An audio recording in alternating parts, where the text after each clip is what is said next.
Assalamualaikum warahmatullahi wabarakatuh. Welcome back to my YouTube channel. Jadi kali ini bagaimana puasa kalian? Semoga puasa kalian hari ini berjalan dengan lancar dengan adanya pandemi di seluruh dunia. Semoga Kalian sehat-sehat aja. Jadi kali ini aku akan membahas sebuah cerita yang berasal dari kisah nyata ini yang amat terkenal. Siapa yang tidak kenal Ratu Elizabeth, Ratu Hungaria yang terkenal cantik dan terkenal bangsawan dan mempunyai banyak cerita mistis di balik itu. Bisa dibilang dia ratu terkejam di dunia. Jadi jangan lupa pantengin terus YouTube aku dan jangan di skip. Oke? Cus. Nah, jadi siapa sih yang tidak kenal Ratu Elizabeth ini? Mungkin YouTuber lainnya sudah membahas siapa sih Ratu Elizabeth ini, tapi aku ingin juga membahas itu karena kayak menarik, Kisahnya itu menarik dan juga memang kayak bersejarah. Jadi ini kalau kalian sudah nonton, terserah kalian mau nonton ini atau tidak, tapi ini versi aku.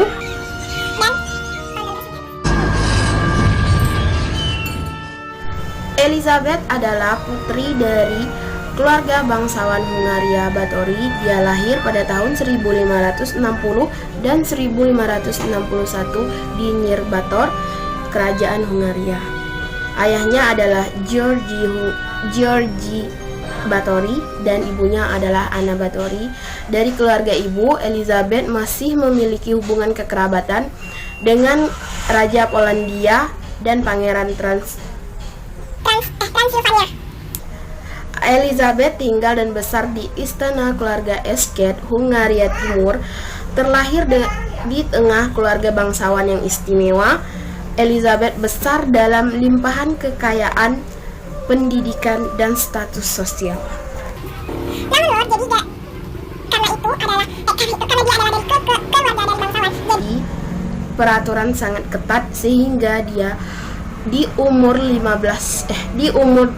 tahun dia sudah bertunangan dengan keturunan bangsawan.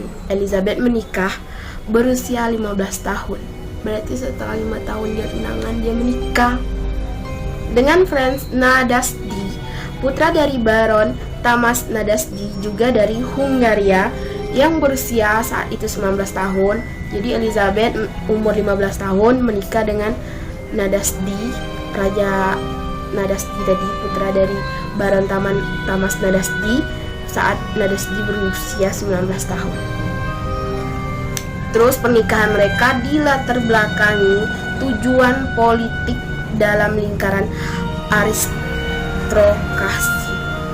Usai menikah, Elizabeth pindah ke kastil milik keluarga Nadasdy di Sarvar, sementara suaminya melanjutkan pendidikan di Wina, Austria. Jadi setelah menikah, Elizabeth ini pindah ke rumah keluarganya.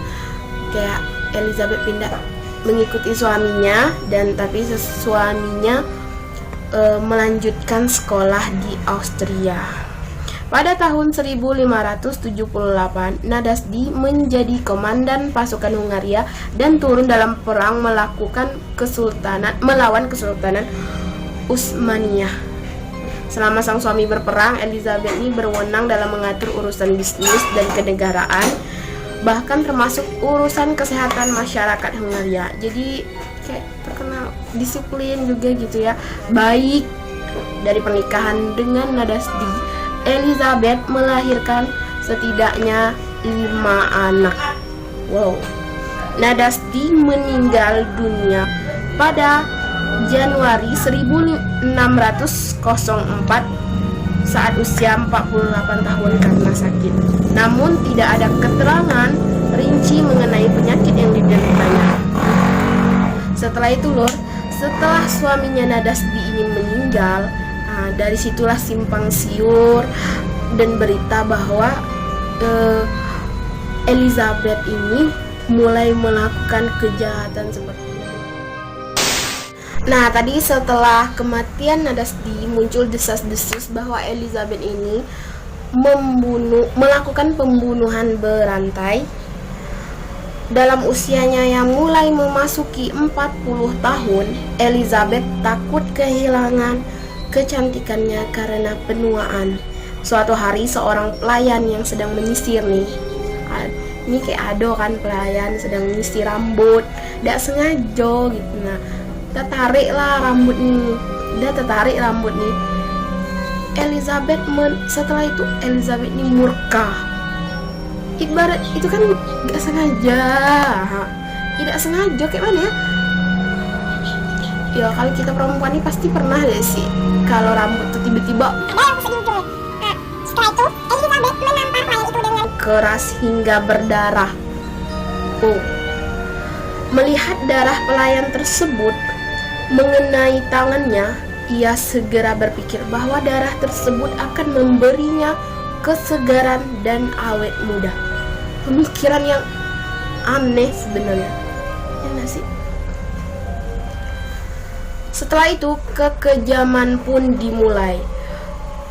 Awalnya Elizabeth membunuh pelayan-pelayan kastilnya, kemudian putri-putri petani setempat, bahkan beberapa gadis dikirim ke kastilnya dengan dalih untuk belajar etika sopan santun. Elizabeth juga membuat lowongan kerja fiktif bagi gadis-gadis desa agar mau datang ke kastilnya. Jadi dia itu membuatlah kayak ada lowongan pekerjaan di kastil dia ini. Jadi mungkin rakyat-rakyat biasa kan mungkin membutuhkan uang, jadi tidak tahu ya, langsung deh kena jebakan dia. Setelah berhasil memancing korbannya, Elizabeth akan menyiksa mereka sampai mati. Cara yang dilakukannya pun sangat kejam. Elizabeth akan menggigit, memukul, membakar, memutilasi hingga membiarkan korban kelaparan sampai mati. Bayangkan, sangat-sangat kejam. Elizabeth kemudian memerintahkan budaknya, mungkin pelayan yang membantu dia melaksanakan perbuatan kejinya tadi, untuk mengumpulkan darah mereka dalam sebuah ember dan dituangkan di dalam bak mandi, kayak di kolam pemandian gitu, kayak estafel. Jadi dia itu mandi darah. Oh my god, bayangkan, darah itu amis guys. Elizabeth hanya akan memilih darah yang masih segar dan darah yang perawan. Ia berkeyakinan bahwa dengan mandi darah yang masih gadis perawan, maka penuaan tidak akan terjadi pada dirinya. Agar tidak terlihat mencurigakan, Elizabeth akan memakamkan para korban dengan prosesi pemakaman dengan pendekatan agama. Namun ini tidak bertahan lama, lur. Karena jumlah korban semakin banyak. Tidak mungkin kan orang meninggal terus, jadi curiga gitu. Nah, pendeta menolak untuk melakukan tugasnya karena gadis-gadis yang meninggal ini tidak diketahui penyebab kematiannya. Ya harus tahu ya sih. Sebenarnya kalau misalnya memang pelayannya meninggal, mungkin pendeta tuh terus memakamkan gadis ini, terus memakamkan tapi tidak tahu kayak dikira orang kayak persembahan gitu kan. Elizabeth mengancamnya agar ia maklum guys, rumah di tepi jalan, jadi banyak haluan. Elizabeth mengancamnya agar dia tidak menyebarkan berita tentang kebiasaannya. Mulai kehabisan alasan. Si Elizabeth ini mulai kehabisan alasan. Si Ayu ini mulai kehabisan alasan gitu. Elizabeth tidak lagi mengubur jasad korbannya, melainkan membuang secara assal di beberapa lokasi seperti sebuah ladang sungai yang mengalir di belakang kastil, kebun sayur, dan lainnya. Elizabeth tuh sangat-sangat kejam loh. Jadi kayak misalnya ada pelayan, kayak dipanggilnya satu-satu, kayak dia tuh kayak ada ruangan khusus untuk melakukan atraksinya itu. Ya seperti dia memanggil satu pelayannya masuk ke dalam ruangan itu, sudah itu kayak dibakar, ada juga dimutilasi, kukunya dicabutin, matanya dicopotin, pokoknya darahnya itu kayak diperas gitu. Oh my god, nggak ada akalnya nih, sumpah. Begitulah Elizabeth, semua korbannya diperlakukan sama. Datang pelayan satu, masuklah kau ke sana dulu. Dah, mati. Datang lagi pelayan baru, masuklah kau satu. Dah, mati. Mati semuanya, dah ada yang hidup. Terus salah satu korban sempat melarikan diri dan menceritakan kepada pihak berwenang tentang apa yang terjadi di kastil tersebut. Raja Matthias dari Hongaria memerintahkan sepupu Elizabeth sendiri, Georgi Turzo, gubernur provinsi, untuk menyelidiki laporan tersebut. Pada tanggal 30 Desember 1610, mereka mendatangi kastil dan melihat pemandangan yang mengerikan. Di ruang utama mereka menemukan seorang gadis yang telah mati dalam kondisi kehabisan darah, sedangkan yang masih hidup, pada tubuhnya terdapat lubang tusukan benda tajam. Di ruang bawah tanah mereka juga menemukan beberapa gadis yang masih hidup. Beberapa di antaranya telah ditikam beberapa kali, sedangkan di bawah kastil menemukan sekitar 50 gadis yang telah meninggal. Jadi kayak ditumpuk-tumpuk lah di sana 50 orang. Oh my god, sadis, emang sadis. Elizabeth mengatakan bahwa dirinya tidak bersalah dan menolak untuk muncul dalam persidangan.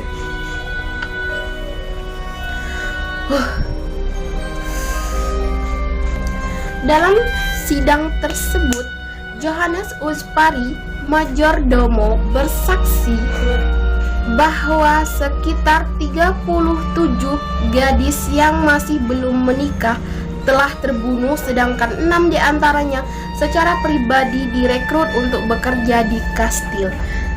Pengadilan mengungkapkan bahwa sebagian besar gadis disiksa selama berminggu-minggu, bahkan berbulan-bulan.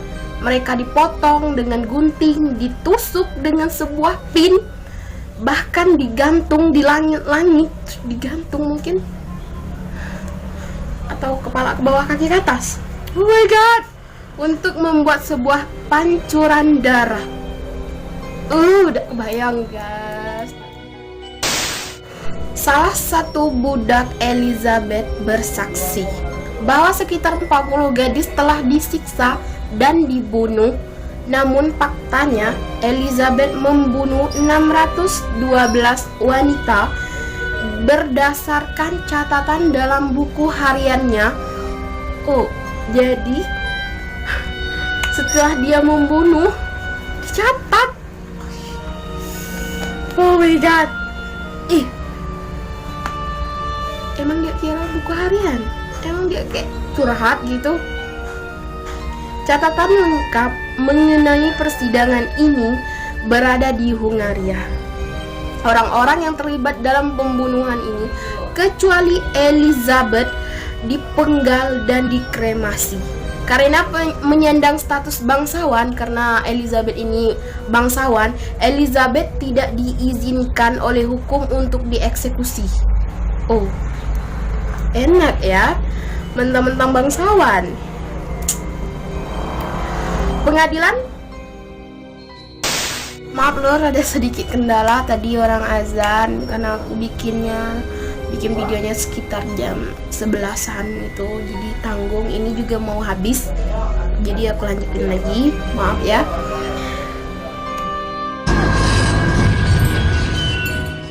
Udah tuh Nur.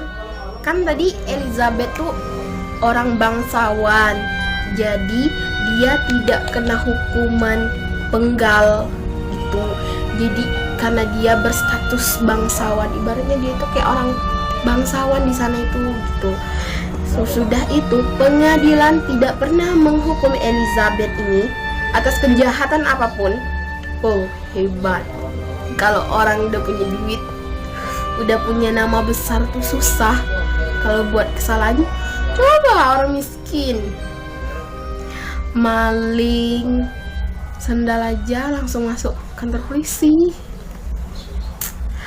Namun ia ditahan selamanya di dalam kastilnya.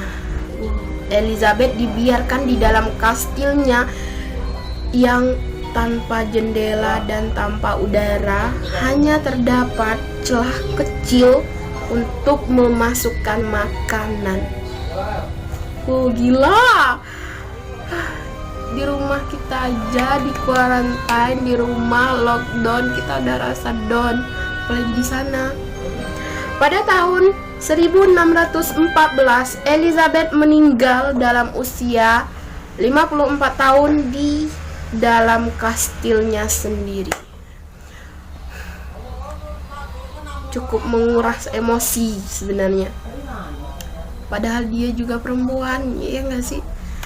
Oke, jadi itu dulu cerita dari aku. Semoga kalian suka. Jika kalian ada cerita baru yang kalian tahu, cerita yang lebih misteri, kalau kalian tahu tulis di komentar. Terima kasih yang udah nonton channel aku. Jangan lupa like, subscribe, dan komen. Dan terima kasih yang udah support aku. Thank you guys.